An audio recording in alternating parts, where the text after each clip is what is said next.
You know that strange mix of shock and disbelief when someone's confidence crosses into recklessness? So much so that they openly record themselves breaking the law? That's exactly the story of Johnny Somali. After months of watching this saga unfold in South Korea, it's clear this isn't just a minor legal bump or a passing phase. Johnny has methodically burned every possible bridge and eliminated every escape route. Somehow, he's convinced himself he's winning, even as he digs his own grave live on camera. Now, Johnny isn't just staring down jail time, he's facing a harsh new reality. His American passport might as well be worthless. When you spend an entire year causing chaos in a foreign country, showing blatant disrespect for its culture, and then deny guilt for crimes you've literally recorded yourself committing, you're not playing a strategic game. You're playing a dangerous gamble with no safety nets. The outcome? Johnny is looking at a maximum of 12 years behind bars in Korea, just for the charges he's already accumulated. 6 of those charges he has pleaded guilty to, because even his lawyer couldn't twist offenses like obstruction of business and public nuisance into something heroic. But the story takes an even darker turn. There are 2 deepfake-related charges he's denying, even though he admits to distributing the content.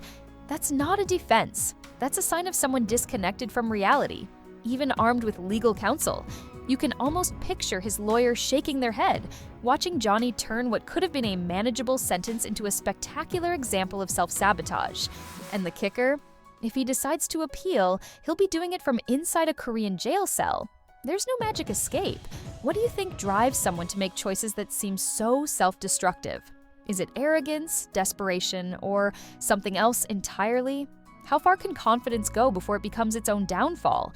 No house arrest with ankle monitors for Johnny, just cold, hard concrete walls, and the slow, unavoidable realization that actions carry serious consequences.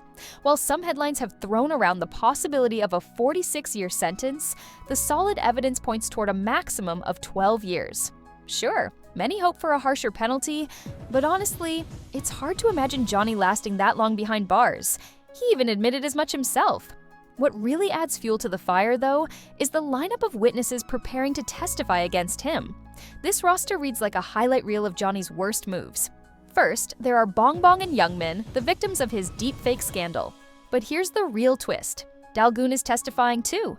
Yes, Dalgoon, the Korean Navy SEAL, whose viral punch against Johnny made headlines worldwide. The same guy Johnny immediately snitched on, despite claiming he doesn't rat on anyone. Street code? More like street fiction. Now, Dalgoon will sit in court, face Johnny head-on, and tell the judge exactly what kind of person preys on women for content.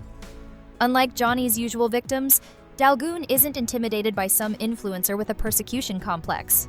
After all, this is a man who's undergone intense underwater demolition training. Johnny's Twitter tantrums aren't exactly a threat. The irony is thick.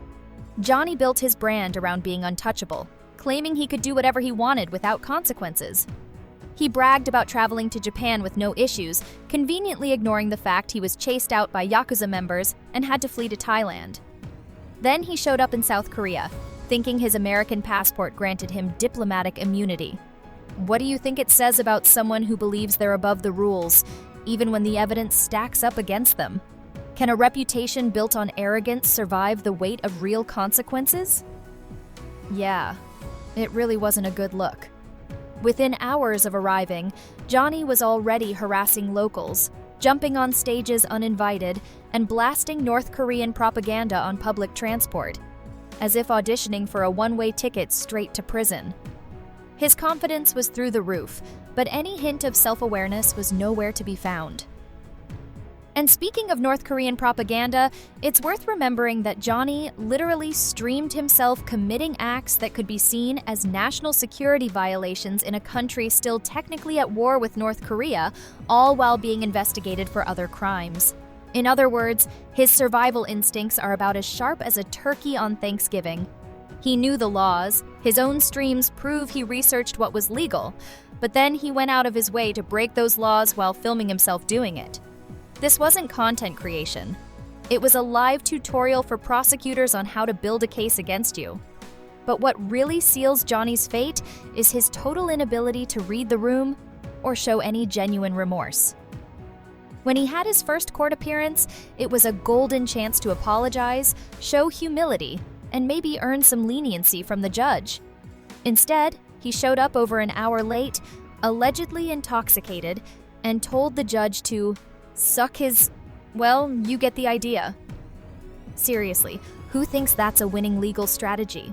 Even Ice Poseidon, a pioneer in the world of controversial IRL streaming, publicly disowned him, saying Johnny made his own life harder and that he doesn't like him.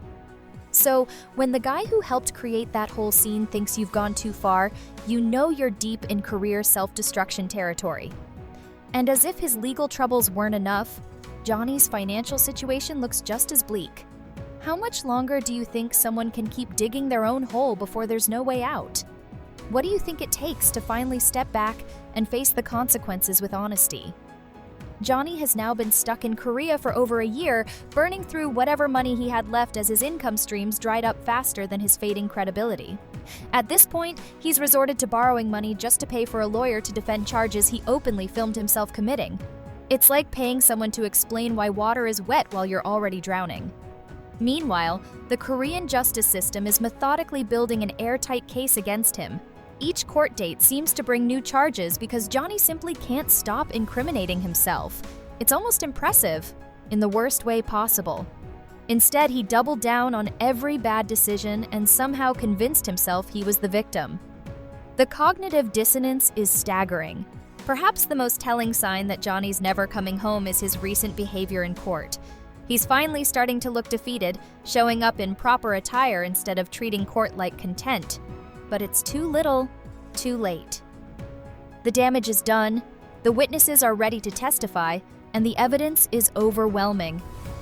His lawyer's last-ditch effort, claiming Johnny only distributed deepfakes rather than creating them, is like arguing that you were just the getaway driver and not part of the robbery. What do you think drives someone to keep making choices that only dig themselves deeper? Is it denial, arrogance, or something else? And when do you think it becomes impossible to turn things around?